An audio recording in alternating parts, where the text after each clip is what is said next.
A decade ago, I put my hand on the book. I made a vow, I took a promise. I made a pact with Jesse to become a juggy, and a juggy I became. A juggy for life. And all these years later, I kept my promise because I have not wavered. And Jesse, I never forgot what we shared. And we've been through so much together. Me and Jesse were like this. They call Jesse thick, and they call me thin because we've been through thick and thin together. I always kept my promise through it all. 2 kids, a divorce, a mortgage that weighs so heavy on my back. But being a juggy didn't mean just blindly following Jesse. It meant so much more than that. It was about compassion, humility, companionship, and above all else, honesty. So this review is not going to be a biased review. I'm not going to hold back. I'm going to be completely honest. And if you're new around here and you don't know what a juggy is, well, a juggy is a dedicated member of the McJuggerNuggets YouTube channel. Juggy. Welcome back to another video. We're gonna be reviewing Don't Dream About Me. Should you watch this movie? Yes, you should. This movie is sophisticated, it's poetic, it's abstract. I thoroughly enjoyed watching it. It exceeded my expectations, and I think you need to watch it too. And let me explain. Before we begin, I would like to explain my credentials, give some authority to my review. I'm not just a casual viewer. I would consider myself film literate. I attended the Melbourne University of Fine Arts. I studied film there. It's a top 10 university in the world. Actually, I actually quit my degree, film degree. It's nonsense. So I ended up, this is just an aside, but I ended up doing a double degree in fermentation sciences and a bachelor of business because I wanted to open up a kombucha business. You can even check my IMDb page. I've been reviewing things for almost 2 decades. People in my circle have compared me to Roger Ilbert. You know, I don't mean to be haughty, arrogant, boastful, or big-headed, but you know... I know what I'm talking about, alright? So, the general premise of this movie is Jesse, a small town boy, is having haunting visions by a malevolent entity in his dreams since the age of 15. This entity tells him of people about to die, people about to get into accidents. He also has general precognition, dreams, visions, lottery numbers, things about to happen. And the movie tries to explain the why and how of this by exploring Jesse's desperation to uncover the truth behind precognition, behind his precognition. And this is done through recreated dreams of Jesse's and documentary style interviews and genre convention. It's a feature-length film, but it's also a documentary that goes for 2 hours and 16 minutes, so it's not your traditional 40-minute documentary. I'm gonna keep this spoiler-free. So the movie starts with Jesse at the age of 15, who has just dreamt a man in a suit telling him his barber is going to die, which turns out to be true. He's portrayed by an actor, which the guy that got to portray Jesse looks older than modern Jesse. This guy looks, there's no way this guy is under 30. The movie then presents a plethora of precognitions, dreams, and visions that Jesse has had that have predicted the future. And that's mixed in with a flurry of professionals, testimony, people related to Jesse talking about the experience with precognition, as well as more scripted, traditional McJuggerNuggets storytelling, blending fiction with reality. Is he acting? Is he not acting? Is this real? I think something I really liked about this was that it's a lot more abstract. This is the first thing I've ever watched by Jesse Ridgway, which I thought was made for adults. This is by far the most mature thing he's ever made. Would you compare this to My Virtual Escape or Psycho series? Not to talk down upon those, because I think they're very good, but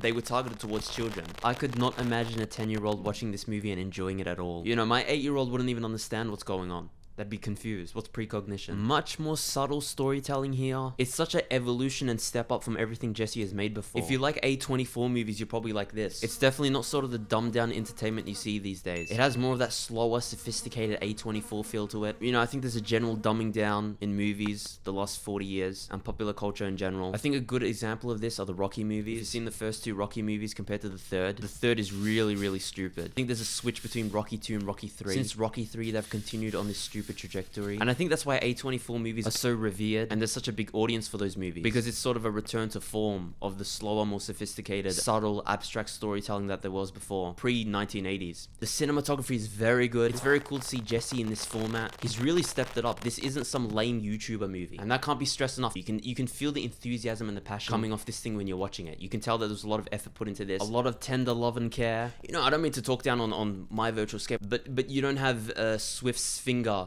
You know, you don't have his thumb on the left side of the screen popping up. This is a proper production. Sound is good. The camera work is good. The shots are very good. The lighting looks really great. The acting is super, super good. This is by far the best acting that Jesse has ever done. I'm not sure if he took classes. I'm not sure if he just practiced in the mirror, but he has improved so much. At times, he reminded me of Marlon Brando. There were times where I was thinking of On the Waterfront. You know, the scene in the car where he's talking about being a contender. I could have been a contender. I could have been somebody. Instead of a bum, which is what I am. Let's face it. It was you, Charlie. I mean, his acting has improved. And you can, if you want to see some of his acting now, he did something with Roman Atwood. He freaked out. They believed it. Roman Atwood's audience believed it. So it's not just Jesse's fangirls blowing smoke up his backside. I think the best part of the movie is when Kid Behind the Camera, Michael, comes into it. He comes into it about 40 minutes in, and he's in the movie for about probably 30%. I think the dynamic between Jesse and Michael is very fun to watch. They build it up as there's a sort of kinship between Michael and Jesse, as they're both these people who have the superpower of precognition, and they don't know what to do with it. Michael is more reluctant to find out the truth behind why it's happening. He tries to put his powers behind him. He tries to ignore it.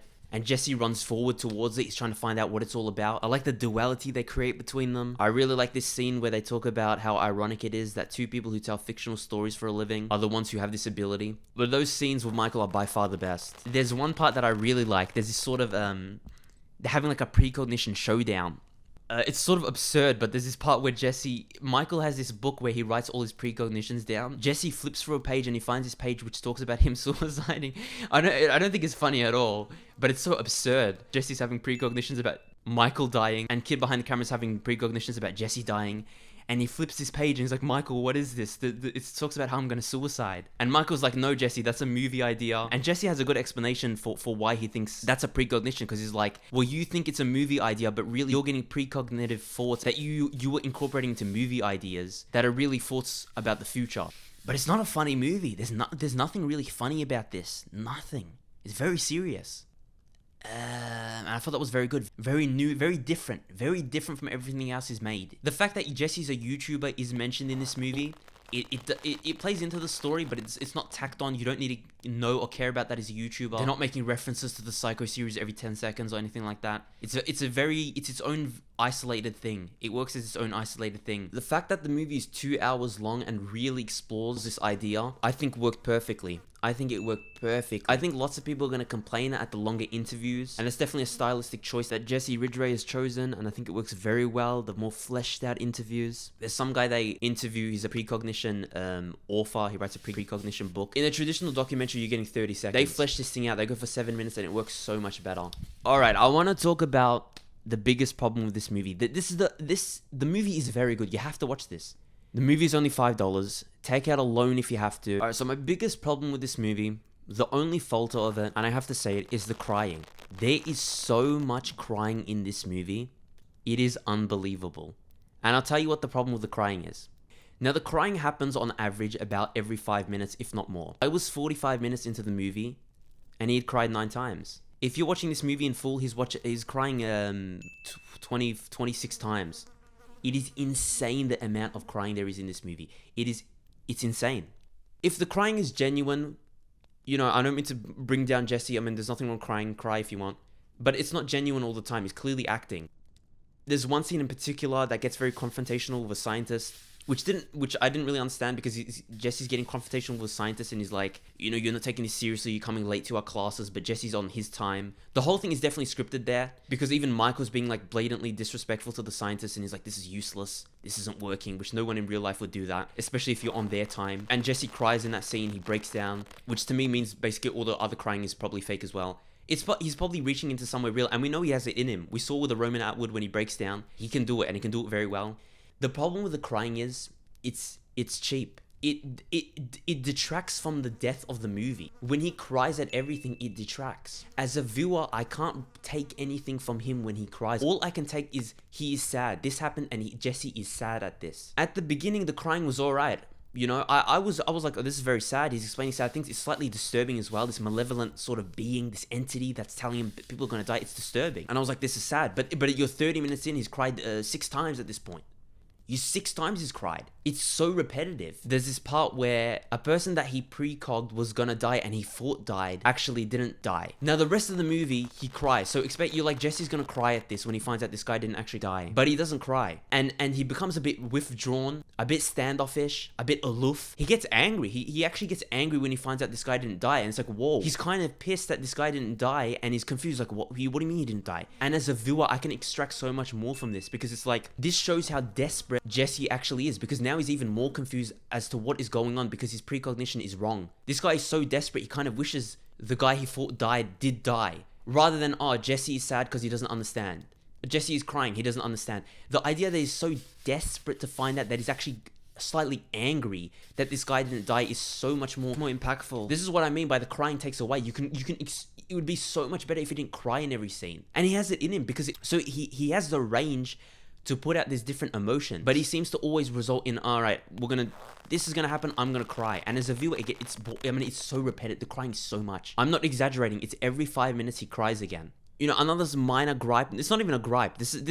I actually like the ending. I won't spoil, but it's very open-ended. Jesse basically confronts this malevolent entity, which has haunted him, taunted him. And this malevolent entity is acted by this guy. He's very menacing. They did a very good job with this guy. He appears in almost every scene. I loved how they hit him in almost every scene. I really like the one where his face is superimposed on the dog. But he basically confronts this thing at the end, and he says, I think the line is...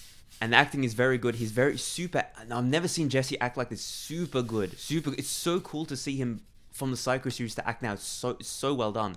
But he's angry. He's not crying, but he's super angry at this guy. And he's yelling at him that he's had enough. And the guy's kind of taunting him. You know, I know you want to know. I know what you want to know, who wants to die next. You want to know the lottery numbers. And Jesse basically says, no, I don't care anymore. I want to live in the now. That scene ends and the guy disappears. You know, he disappears. Jesse walks off into the sunset. It's over. But the next scene, you got Jesse and he's loitering around the monastery. He's living in the monastery for a little bit. And he's talking about how, you know, he's not done yet. He still wants to explore his dreams. So there's this sort of dissonance where it's like, okay, but I thought you want to live in the now. But then now you're talking about how you want to explore your dreams still. At the end, he's like, you know, astronauts, they go off into the space, they explore. I want to explore inwards. But it's like 5 seconds ago, you were talking about how you're done. You want to live in the now. I mean, clearly it's on purpose. I think that open-ended, non-concrete ending is well done. I don't think that's a problem with the movie at all. And this is what I'm talking about, where it's more sophisticated, much more subtle storytelling. This isn't Psycho series, Jesse shoots his dad, it's over. This is much more subtle. But I can see people having a problem with this and being like, well, 5 seconds later, you want to explore the dreams. I thought you were done. You know. Overall, watch this. It's very good. If you're a non-juggy, you'll enjoy this. If you're a juggy, you'll enjoy this. If you're a divorced dad, you'll enjoy this. Overall, 9 out of 10. It is very good. This is, you know, I don't want to harp on it and say it's very good. I don't like reviews anyway. I don't do movie reviews. It's the second video I've uploaded on this channel. You know, but the movie is that good that it made me want to upload a review. You know, so that's how good it was. That's a testament to how good this was, that I don't make videos at all, but I wanted to make a video on this. The one thing, again, it's the crying. It's way too much. But it's too much. You can't put this much crying to a movie. It's repetitive. This is emotional incontinence. It's terrible. That's the only thing that detracts. Other than that, I thoroughly enjoyed it. It was excellent. I'm gonna watch it again, pick up on new things. You know, I just wonder what the fate of this movie is gonna be. That's what I'm wondering. This is such a necessary evolution in Jesse Ridgway's career as a filmmaker. He's set up for success, and he's done it with this. This is very good. And this is Rigid Studios. This is completely indie.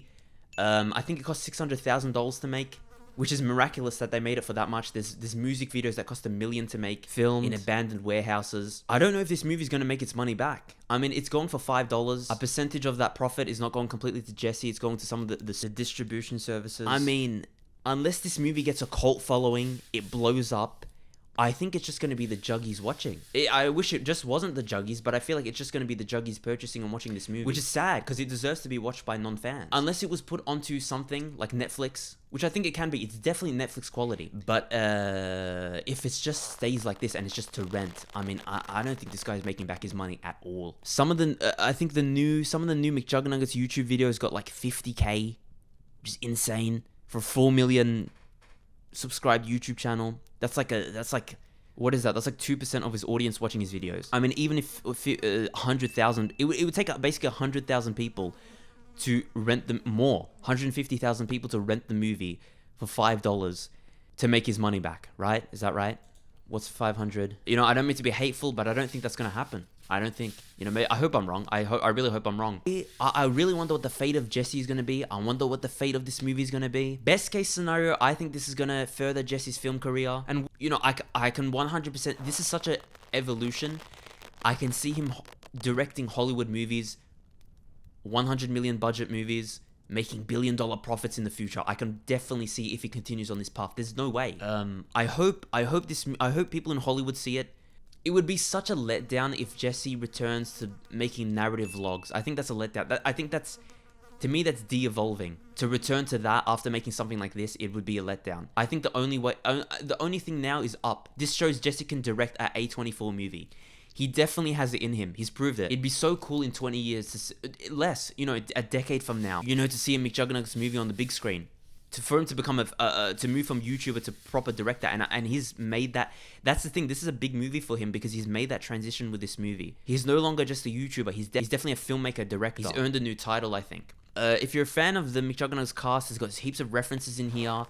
Very fun to see. They got very small ones. Like there's one point where a young version of Jesse's playing Xbox, and he takes off his headset, and you can hear Korn. You get to see Korn's voice. And normally I'm reluctant to watch new movies before I lend my mind to a director for 2 hours. Normally, if it doesn't have Amber Heard or Kevin Spacey, and it's not a Weinstein Company production, I normally don't watch it. But I made an exception here, and I'm glad I did. The movie definitely, though, isn't biased. This is not Jesse trying to prove that his precognitions are real. I mean, on full display, you got precognitions that are wrong. You know, the movie itself is not biased. It's just trying to understand and tell a narrative. First and foremost, the movie's trying to tell a story through, and I think they do it very well using the documentary style. I don't think Jesse has the budget as an independent studio to make a proper 2-hour movie. So this is the way they had to do it, and kind of, I think this is Jesse's way of getting his foot through the door, and it was the best foot forward, I think. Also, I really enjoyed the recreated dream scenes. They're probably super cool to make and film for Jesse. Super weird, probably. They were super cool to watch. The soundtrack is also very good. Very good soundtrack. It's not YouTube audio it's not YouTube audio library soundtrack. There's proper music here. Yeah, very well done.